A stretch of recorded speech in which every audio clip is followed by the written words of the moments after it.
To keep, I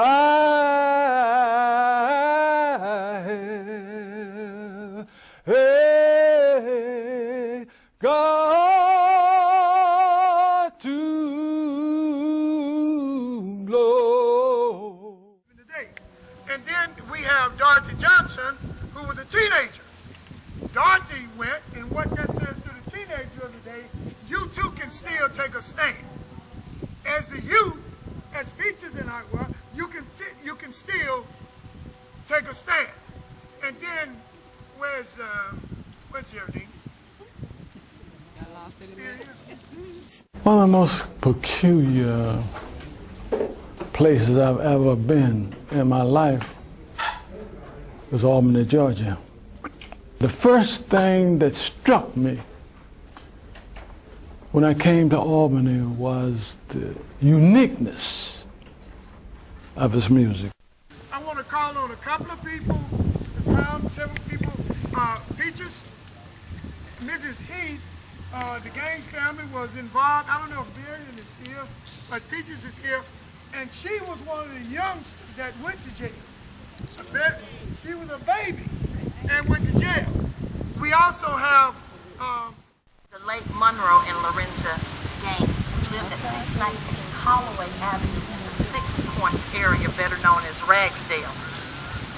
And I do remember when Charles Sherrod first came to Albany, our house was among the many houses where he visited frequently.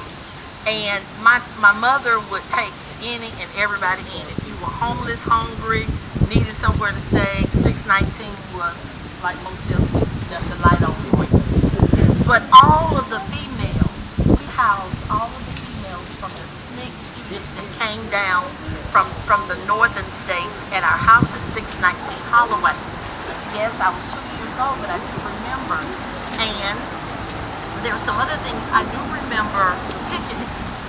On Saturday, they would do my hair and I'd have a sign, and back then the signs went on the front and the back. The poster boards, they tied them with the string and it went over your head, so you had a statement on the front and you had a statement on the back.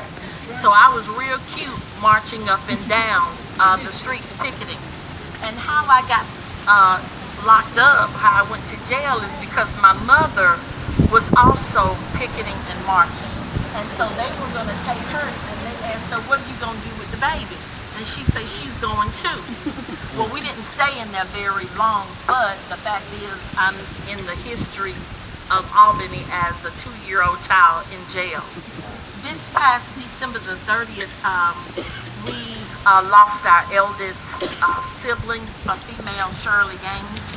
And Shirley was instrumental in the suit being filed against the school board, Dougherty County School System, to integrate the public schools here in Dougherty County. How, at that point, the fear in some black people to step up to the responsibility for equality was deeply rooted, which was part of the reason why the struggle was so difficult. The struggle was indeed a difficult journey, and it became even more frustrating when the sacred meeting place, and where many of them found refuge, the church, came under attack. I remember clearly Everett Cleaver and Stokely Carmichael and Huey Newton saying, you know, Doc, this is the last straw. When you burn our churches, you've done all you can do to humiliate me and to run us away. We appreciate where you've taken us from to where you brought us today with regards to nonviolence, which is a passive resistance of the way you want us to go. But we can't take this, knowing full well that our sacred meeting places, our churches, are going to be burned. And if you're going to burn our churches, what are you going to do next? So you have no reasons to continue to do what you've always done, that is to turn the other cheek. I've often been told that I was welcome down here, but I didn't know whether I would be or not. But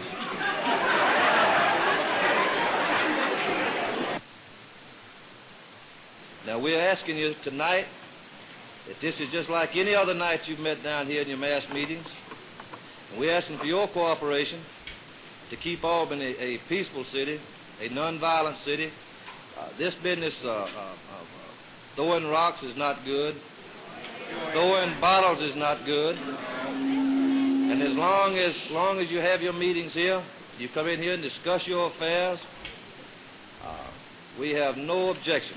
Gaines family, Lawrence family, Christian family, we're all a part of this Albany movement, and I've never left Albany. This has been my residence from the time of my birth. Interest in their children's education, and so we who are here, we need to push the issue that our children need education, and that so many people have died for this right. My sister Shirley did not go to Albany. She did not make it to Albany High. She graduated 64 Monroe because the case was not settled until that summer. So about the situation. What do you think King's role actually is? Do you feel that it's a continuing effort to foment trouble and strife? No question about that. That's absolutely true. That's been the history of King. Alabama, wherever he's been, he's attempted to stir up strife, disorder, and violence. He speaks about nonviolence. He doesn't care. He admits that he doesn't know whether he'll obey the law or not. If he happens to disagree with the law, then he won't obey it. So he has no respect for the law.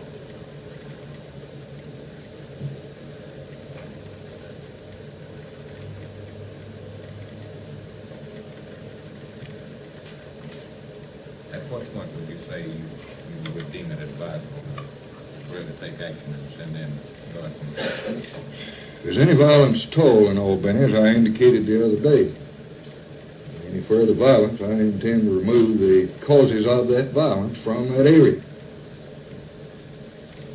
Whether they be inside the state agitators or outside the state. Now, if there's any violence from whatever quarter, any mob violence, of course I intend to take the necessary action. I'd like to commend the state patrolmen. I think they showed great restraint down there in the face of a situation that could become explosive. Governor, one candidate has raised the question of how you intend to remove people from an area since the state has no banishment laws. He expressed. I didn't say I'd remove him from the state. I said from the area. No, I didn't. It never said that I would banish him from the state. I'll use my powers that were given to me by the legislature to take care of the situation.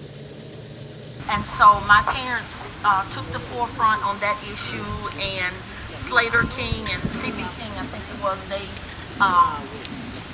took the case, and that's how Shirley became involved also. In addition to going to jail, everybody went to jail in the house except my dad. Somebody had to work. But in the evenings when he got off work, he was always present at the mass meetings at Shiloh. And he and my cousin, James Christian, were two of the men who sat outside Shiloh Baptist Church on guard so that, they could protect and watch and see when danger was coming or anybody was threatening the participants inside the church. Well, I can only say that I am here this morning in the Shiloh Baptist Church, and I'm not happy to be here at all. In fact, I'm very unhappy because my need at this time is not money. I did not need $178 for my fine. I didn't need anybody to pay that. In fact, I'm a poor man, a son of slaves for 250 years, and a victim of a theory of separate but equal. But I do have $178. of which I could have paid my own fine. And I do pastor a congregation that would have gladly paid my fine. I was not in need of anyone to pay my fine. I came to Albany prepared to...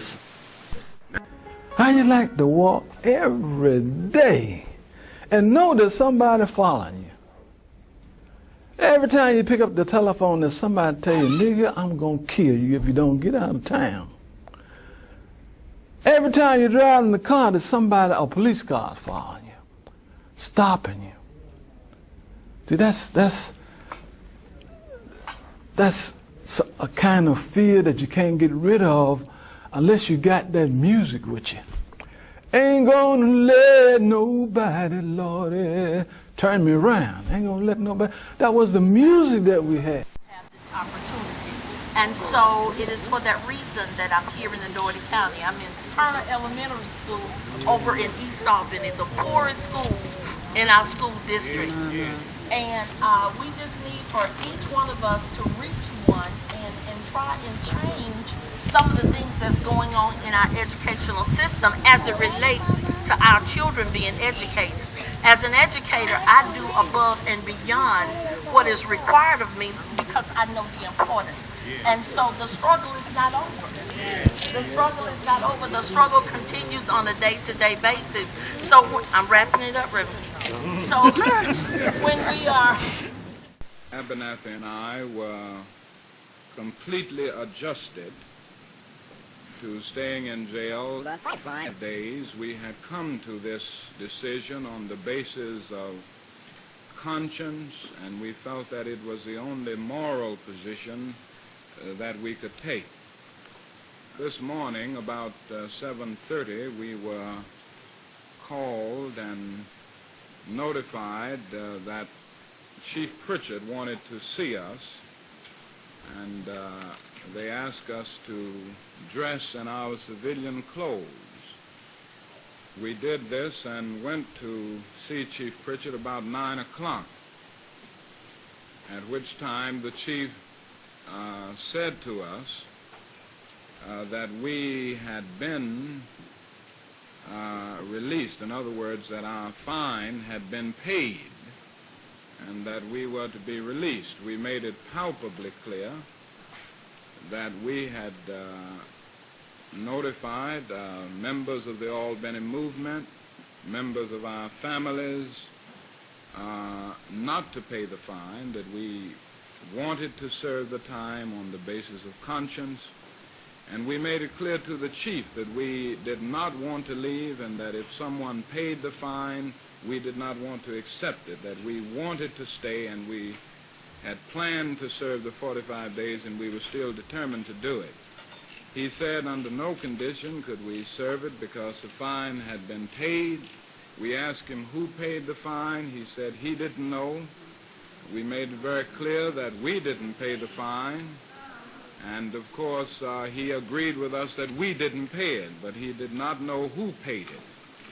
I said, well, Chief, we want to serve this time. We feel that we owe it to ourselves and the 700 and some odd people of this community who still have these cases hanging over them.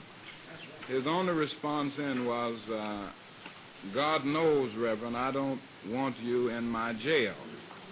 This generation needs to take it a little higher, needs to become more empowered in whatever they want to do. The young people of today wouldn't have been able to withstand what we did because they would have been fighting back. We couldn't fight back. If we had fought back, we would have lost everything. And they've been calling her in her hospital room in Atlanta to tell her that I was in America tonight. Let's get him before he marries my daughter. They say segregationists less to matter.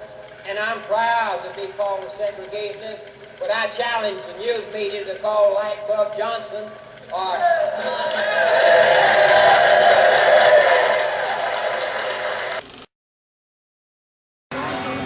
It's a sad day in America, it's a sad day in Sumter, it's a sad day in Georgia and in the South of this state that we would let the President of the United States Ralph McGill, and the communists all joined in a conspiracy to bring about this great tragedy that has taken place in America, Georgia.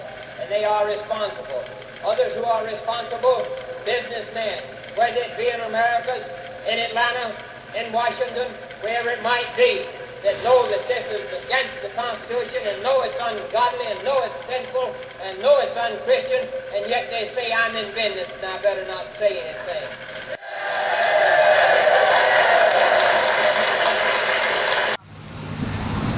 The toilets were horrendous. Couldn't shower because there were maggots in the one shower. It was like a dormitory that didn't have any windows. There were guards, I don't know who they were, patrolling up and down that particular building. It was a two-tier facility. Dr. King did go to jail with us that night. We just had seen how other major cities, the larger cities, were doing better. They were making progress, okay? And in order for us to make the progress and to move into this 21st century, we couldn't be the same. We couldn't stay the same. We had to step out. College students, high school students, those are the young people that we had to get to do the action. Because young people had no fear of death. You got any fear of death? You think you're gonna die sometimes real soon? You don't know about death, do you? You don't think about death. You think about partying, don't you? I'll use axe handles, I'll use guns, I'll use paint, I'll use my fist, I'll use my customers, I'll use my employees, I'll use anything at my disposal. This property belongs to me, my wife, and my children. It doesn't belong to anybody else. I'll throw out a white one, or a black one, or a red-headed one, or a bald-headed one. It doesn't make any difference.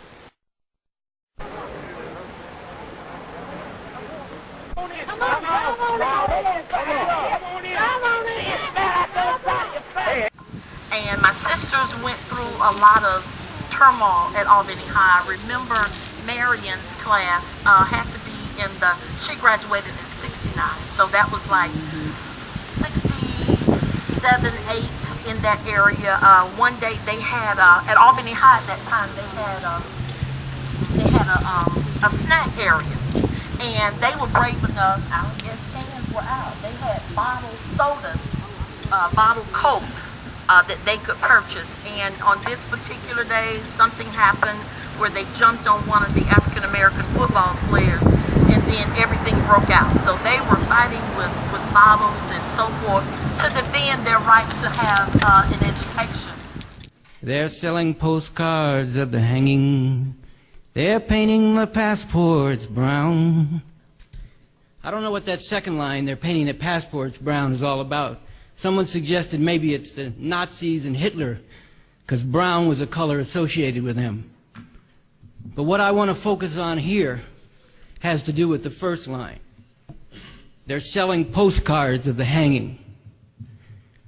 In the ugly history of this country and all its horrors, selling postcards of the hanging, in particular, selling postcards of the lynchings of black men, was literally a pastime, a kind of social activity in which all too many white people took part for 100 years and more, even after slavery was ended.